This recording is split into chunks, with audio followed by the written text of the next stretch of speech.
Good evening, it's January 2nd, 2025. Welcome, and we're sitting here speaking with Mr. John Jeckovich.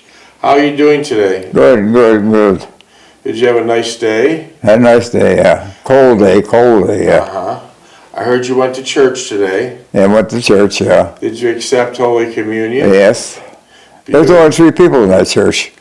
Well, the pastors watch the babysit kids. Okay, well, you went to Deacon, church. Yeah. You went to church, that's the most important part.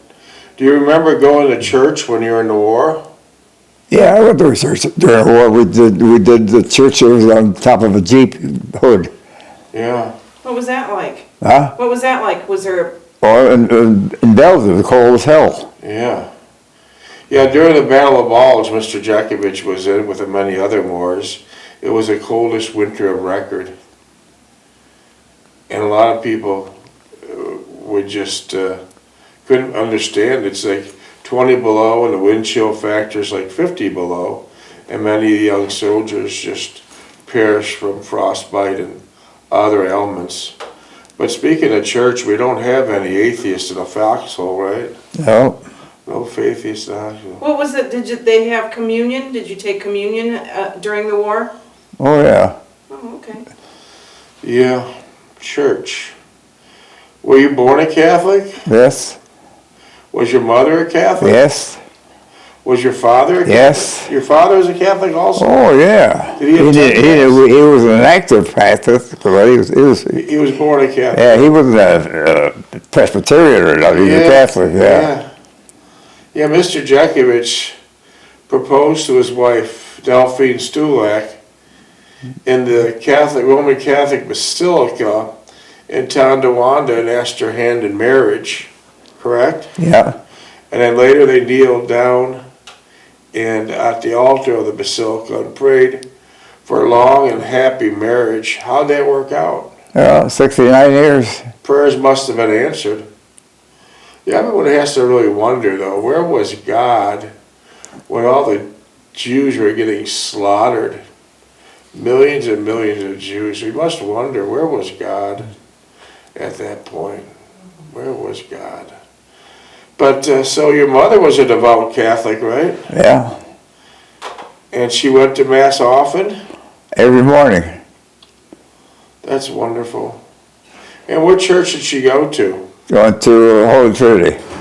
Holy Rosary. Yeah, it's interesting fact, way back then in Niagara Falls, New York, there must have been over 20 or 25 Catholic churches. Yeah. And probably 15 Catholic schools. Oh, yeah. And your mother was Polish, and one half of a block away was a Catholic church called St. Stanislaus, and their Mass was in Polish, yet your mother chose to go to Our Lady of Rosary. Yeah. She'd actually have to pass St. Stanislaus about one block, and then she'd go to Holy Rosary. And she went to Mass there, Our Lady of the Rosary. How interesting. But what happened to all those churches in Niagara Falls? They're all gone. What? All the Catholic churches are gone. Yeah. Way back then, when Mr. Jeckovich was a boy, Niagara Falls in New York was a city, 50, 60,000 people. Now it's a village, less than 10,000. All the citizens have been run out. Yeah. And Niagara Falls looks like a circus town. Tremendous ghetto. Just last night I was looking at vacation homes in Niagara Falls, Ontario. The Canadian side is unbelievable. It's like Disney. Yeah. Unbelievable houses, unbelievable manicured lawns. Yeah. Oh, wow. What a difference. Yeah. In government. That's all it is. Well, the Mafia's built in Niagara Falls, yeah. What's that? Mafia's built in Niagara Falls. Yeah, they ran it right into the ground. Yeah, they ran it right into the ground. Yeah, they were in big control then. For example, in 1974, when your first grandson was being born in the hospital in Niagara Falls, the kingpin of all the mafia that ran the ran the whole show from Toronto, Ontario, Canada, all the way up to, say, Syracuse, New York. He was based in Niagara Falls, was called Stefano Magadino. When your first grandson was being born, Stefano Magadino was in the hospital dying. Yeah. What do you say about that? They got one call. Well, what's that? One in? Run in and run out. That's amazing. In 1974, Mr. Jekovich's first grandson was being born, and the head of the Cosa Nostra was a two floors up, dying. What a way. But they were loaded there. Didn't you, being that you brought that up, didn't you snowplow for the Magadinos? I saw plow for a funeral. Yeah, I saw for it, yeah. It's interesting. Every funeral home in that area was all mob run. And you did a pretty good job plowing for them, didn't you? Oh, yeah. They paid you well. Well, yeah, they paid me well, yeah. Yeah. But did you told us one time, since you brought this up, that Stefano Magadino, which had his funeral home on Niagara Street, right across from the girls' club, he invited you in one time to have breakfast. Breakfast, I said, no, I'm busy. So when you went in there, he wouldn't take no for an answer. When you went in there, what the hell were they eating for breakfast? They had that Italian food, Spaghetti and meatloaf and all that stuff. And describe And a this- big apron on and everything. Big apron, yeah. Describe how long the table was. The table was about, I would say, 15, 20 feet long. Big long table. Yeah, 25 people there. Yeah, Stefano Magadino's is back to the wall. An interesting thing, what was on all the walls? Well, his picture was his mother. Yeah, and then all those crucifixes, All the crucifixes, rosaries, pictures of crosses, Jesus. and everything else, yeah. They're all Roman Catholic also. And they had, it looked like a shrine in there. They had so much Yeah. religious stuff. And so Stefano, he would have his back to the wall, pretending he's a grandfatherly type person. But as you were sitting there, one guy said something that Stefano didn't like. What happened? Took a baseball bat and whacked him in the head. What, right then and there? Yeah, right there. Yeah, All his might. yeah. So thank God you did a good job plowing for him. Yeah. If he got whacked in the head with a baseball bat just for saying something Stefano didn't like. Yeah. You imagine if you did a Yeah, bad I bet he was crippled for life, that guy. Oh yeah, yeah. Imagine if you did a bad snowplow job. Oh boy, that would have been trouble, huh? Yeah. So you got out of there pretty quickly after that, didn't you? Yeah. I don't know, Paul. So it was basically people like that, the mobsters that ran the town into the ground. Yeah. And then you plowed for the Spolinos, Uh-huh. Spolino funeral homes. Were they Yeah. mobsters too? Hospitals, funeral yeah. Pine Avenue. So you plowed for just about everyone in the falls. right? Yeah. So that was a great little business. And they're all Catholic, right? They're all Roman Catholic. Yeah. And I'll give you an example. At where your mother went to church, Our Lady of the Rosaries, is a beautiful brick 2-story mini mansion on the property. And that's where Monsignor Stanley Ormsby lived, correct? Oh, yeah. And tell us how he lived. He lives like a prince. Down the street is where the nuns are, and they got an altered old house. So when you open the door, you can smell the stink coming up from the attic, from the floor. But those nuns that you used to bring a little bit of food for Christmas, For Christmas and that. but they didn't complain one single No, time. they're all smiling. They're all And smiling. they're all young. They're all young kids, yeah. Yeah, and Monsignor Ormsby always had cooks, Secretaries. maids, chauffeurs, and they always had a 3-car garage. And thanks to the kindness of another devout Roman Catholic, Stefano Magadino, Yeah, he lived like a prince.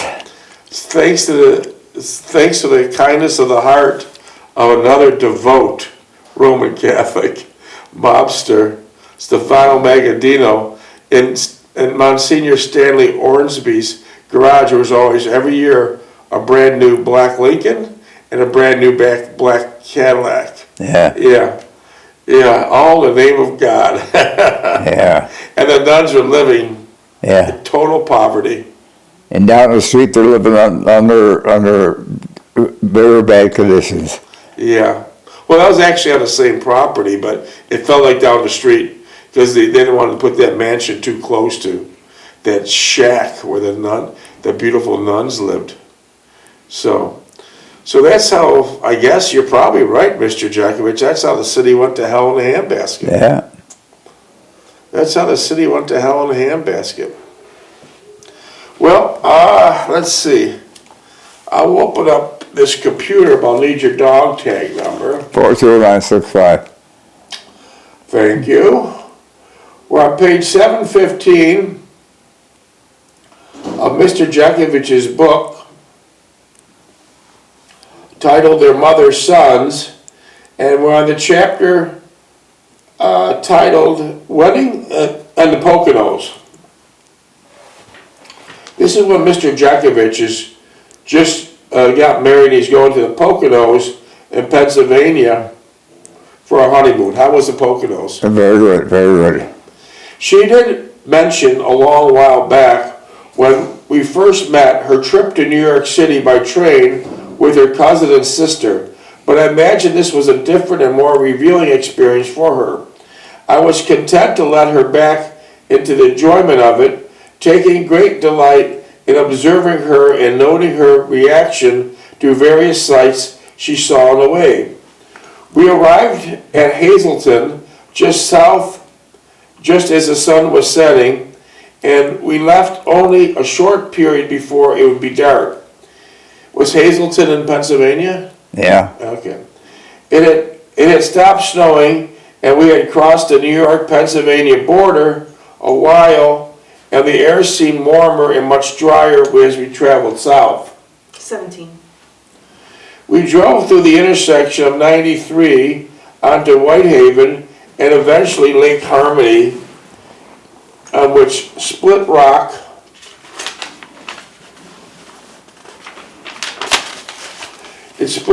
was situated. When you were going through Hazleton, did you see Amish? Amish people? Yeah. Oh yeah, and their carts and the wagons, yeah. Yeah. Horses drawing it. Yeah. As we came over to Bluff, we got an overview of the lodge and the lake. It was beautiful. It was a beautiful setting, and Delphine and I were very much impressed. She became animated and at the expectation of it all, and was catching. I too became caught up in the conceivable demeanor, and I was grateful we had chosen this place for our honeymoon. So it turned out it was a very nice location. Oh yeah, yeah. What other locations did you have in mind? We had someplace in Pennsylvania. Okay. Another place in Pennsylvania. Yeah. It's interesting, though, when Mr. Jeckovich got married, where he lived all his life in Niagara Falls, New York, that was the honeymoon capital of the world. That beautiful, natural gift given to the world, the falls, that was the honeymoon capital of the world. People came from all over. Yeah, lots of places all over, yeah. So what happened to it now? It's a dead city. Not even a honeymoon capital. Yeah. Gone. Yeah. We arrived at the lodge a little after dark, and after checking in, we directed to our private cabin situated in a wooded area away from the main lodge, but close enough to be convenient to travel back and forth. Were the sidewalks shoveled? Yeah, the sidewalks were shoveled, yeah. They didn't have that much snow. It was just cold, yeah. Okay. The cabin was spacious and included all the usual amenities: a shower, bathroom, a living room, which included a writing desk, shoveled chairs, and a sofa, and a bedroom area with a single queen-size bed, along with an end table to one side. There was no fireplace, which was disappointing, nor was there a kitchen area, as our meals would be taken in the dining room in the main lodge. Was there a TV? Yeah, no TV. No TV back then. The cabin had a warm, cozy atmosphere, and we quickly became involved with its charm and ambiance. What particularly endeared us to was the sequestered location from the other cabins surrounding the main lodge. It was isolated enough to be private, yet it was near enough to be accessible to everything about the complex. We got settled in and advised by the desk clerk when we checked into the diner. We would be served from 6 to 7:30 each evening. We were also informed that a table was reserved for us during our stay here, and that we were to use the reserved table for all our meals. So we had a table reserved Yeah. the whole time. That was nice. Also, in the course of our conversation, it was brought out that we would share the table with another couple. How was that other couple? They were from New York City. Nice people? And I, Stephen, I can't think of her name, Steve, yeah. Did you have nice conversations with them? Yeah. After the honeymoon was over, did you ever have contact with them again?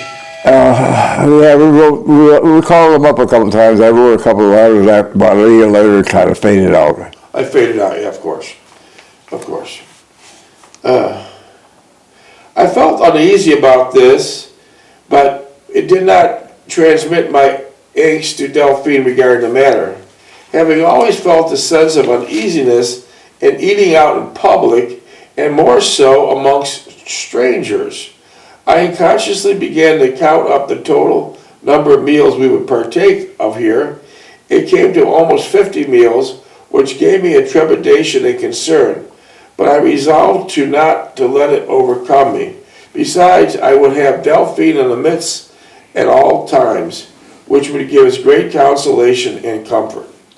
Delphine decided to shower before going to dinner, and I would do likewise after she completed her shower. I knew that she wanted to look especially elegant for our first dinner together, and I looked forward to her appearance. It would dispel much of our apprehension. I harbored about eating out, and I was grateful for that. I asked her opinion on what I should wear. Italian suit, she suggested. Correctly so, and she thought it would not be that formal, and a sweater and slacks would be more appropriate. She was correct in her assumption, and I felt more comfortable in a less formal attire. After I had showered, shaved, and dressed, Delphine was sitting on the couch waiting for me. She looked provocative and dressed in a skirt and a blouse with small attached to her waist. She had done her hair into a sort of buffet style, which made her appear more sophisticated and appealing. I remarked how tantalizing she looked, and she was pleased that I approved, but always she never capitalized on it. We entered the dining room. How was the dinners there? Dinners were good. You had a nice assortment? Yeah, we had lunch and breakfast sometimes there too. How about breakfast? Breakfast sometimes we went to, yeah. So it was a good place to Well managed, yeah. Yeah, okay.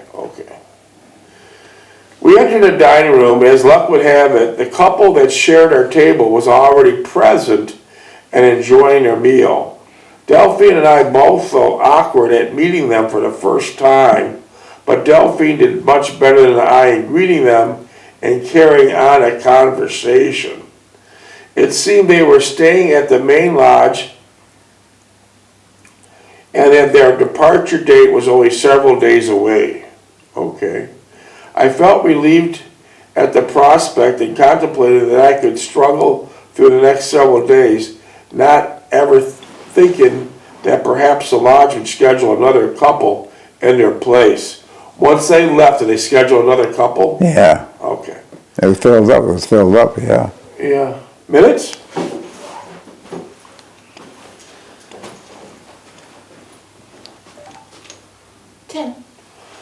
They were on dessert when we arrived, and after a brief period of social chatter, excused themselves as they're going on a hayride, which started momentarily.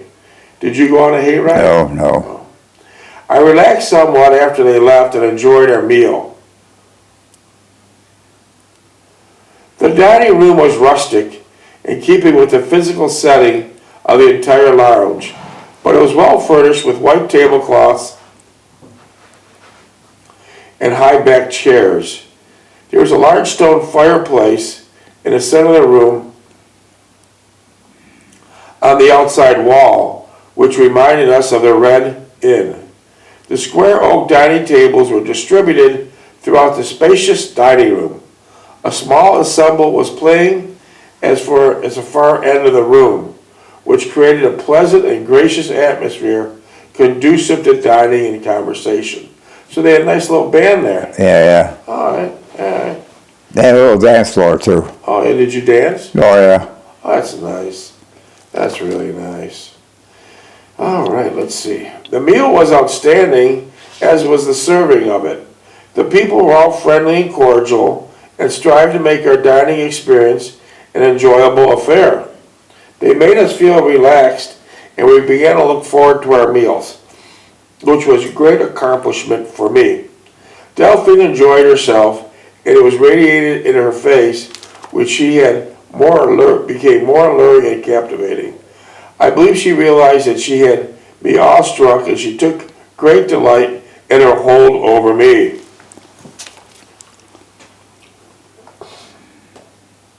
After our meal, we decided to walk about the lodge area and get acquainted with some of its features. There was snow on the ground, but the air was almost warm and felt comfortable with only a sweater on. Delphine had taken her sweater also, and she draped it over her shoulder as we walked about. There were people all about. Some were skating on Lake Harmony. Did you skate there? Yeah, we skated there, yeah. And others... Delphine was a good skater. Really? Yeah. Did you rent skates or did you bring them with you? No, we rented them. Others were tobogganing. Did you toboggan there? We went tobogganing there too. On the several chutes nearby, while others were on sleds and horseback-drawn sleighs. There was also a ski area, which was for beginners. We were informed that much larger ski complex, Big Boulder, was a short distance away. We spent several hours touring the area and concluded our meandering by stopping at the snack bar adjacent to the dining room for hot chocolate and cookies. Delphine's cheek had become rosy, and it added to her attractiveness. For an instant, I thought about our time together tonight. We reached our cabin about 11 p.m. and plunked down on the couch to rest our weary feet. Delphine slipped off her shoes and boots and began to wiggle her toes in her stocking feet. I asked Delphine what she thought of the place. She related we made a wise choice in selecting it and knew we have a memorable and enjoyable honeymoon. We'll have a memorable and enjoyable honeymoon here. We then discussed we would do the following day. Delphine in particular wanted to go ice skating, and I wanted to try out the long toboggan chute. How was that long toboggan chute? It was a long one, yeah. Fast? Yeah, it was fast, yeah. Did Delphine go on it too? No. Just you? Yes, me, yeah. We talked about other activities that were available, and we realized we had much to look forward to. But because we were so occupied, the time would just fleet away.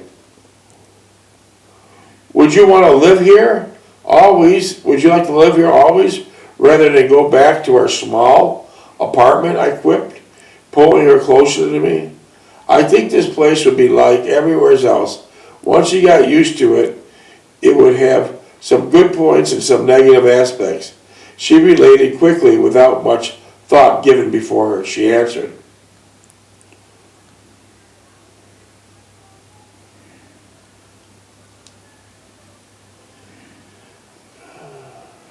I only smiled and began running my hand. Let's see here. The next morning we're up early, having both slept soundly and undisturbed. We would have an early breakfast and begin our day of outdoor activities and sights. We wanted to spend as much time as possible outdoors, as the weather was ideal with no storms in the forecast. We had delicious and filling breakfast. Ideally, our dinner partners had not arisen yet, so you had that breakfast all by yourself. Yeah. Do you remember what you had? But for breakfast, we had oatmeal and brown sugar, and then we had a couple slices of bacon, scrambled eggs, orange juice. So it was a nice breakfast. Yeah, yeah. So our dinner partners have not arisen yet, so we were alone at our table the whole time, which made it even more enjoyable. Delphine wanted to try the ice skating, so it was the first place we headed after breakfast. We each rented a pair of skates and were soon skating on a crystal clear ice with hardly a ripple or defect on it. So you were skating actually on a lake. Yeah. Were you worried about any soft spots? No, no. No. It was manicured. It was manicured, yeah. She was an accomplished skater, and I marveled at her maneuverability and expertness on skates. She enjoyed herself, and I took great delight in watching her, even though I could not keep up with her. She never became overbearing or effusive, nor would she be condescending regarding her skating. I did not feel the least bit self-conscious, and I was not a good skater, and she rather, I reveled at her experience. Well, after several hours of skating, with several trips to the snack bar for hot chocolate, we turned our skates in and decided just to walk about the area until lunch. It was a sunny day, clear blue skies overhead, and several inches of snow on the ground. It was surprisingly warm for this time of year. It was only after this we realized we were several hundred miles further south than we understood the temperature, climate, and low humidity. We returned to our cabin, washed up a bit before lunch. Delphine had changed her attire as I watched her fuss with her hair. She was even more relaxed now, and it seemed that every day I would discover more good qualities about her and I had not perceived before. She was extremely neat and orderly, as well as organized in most everything. She would not just discard something such as a sweater or jacket, but she would either hang it up in its appropriate place or fold it properly and stow it away. She never left her personal belongings in disarray, but always placed them in a designated spot, neatly and in order. I admired her systematic approach to the items she came in contact with and her penchant to overcome of all the small trifle obstacles that seemed to overcome all of us one time or another. I knew she must have let's see where we're at. Page 720. We went to lunch and our table was occupied. Minutes? 1 minute, 44 seconds. So you had a beautiful time at. Yeah. And how many days were you on your honeymoon? A week. So that was nice. Yeah. And then when you got back from your honeymoon, you went to your new apartment at 3063 Orleans Avenue. Yeah, upstairs, yeah. It was all done by then. Yeah, I had to go back to work too. Oh, that's a good point. The next day you had to go back to work. Yeah. And what shift were you working? Midnight. Oh, brother. So Delphine had to be alone. Yeah. How'd that go? Yeah. Well, she took it. She took Mom it. was there downstairs, or right? How did that go? That was all right. She took care. She took care of it. Yeah. So you went from a beautiful honeymoon at the Poconos to working shift work. Yeah. Wow. Yeah. So, but then Delphine liked the apartment and everything went pretty smooth. Yeah. Wow. When you left the Poconos, did you drive straight back to your house in Niagara? No, I had to put the chains on because it was snowing, icy there, and I figured it'd be so icy for a while. So I put the chains back on the car, and I got maybe 10 miles, and I had to take them off. It was dry. There was no snow there at all. So you heard the chains clacking on the cement. Yeah. Minutes? 15 seconds. Wow, was that a hard job putting chains on? No, as long as it wasn't too cold. Yeah. Did you always keep change in the trunk? In the trunk, yeah.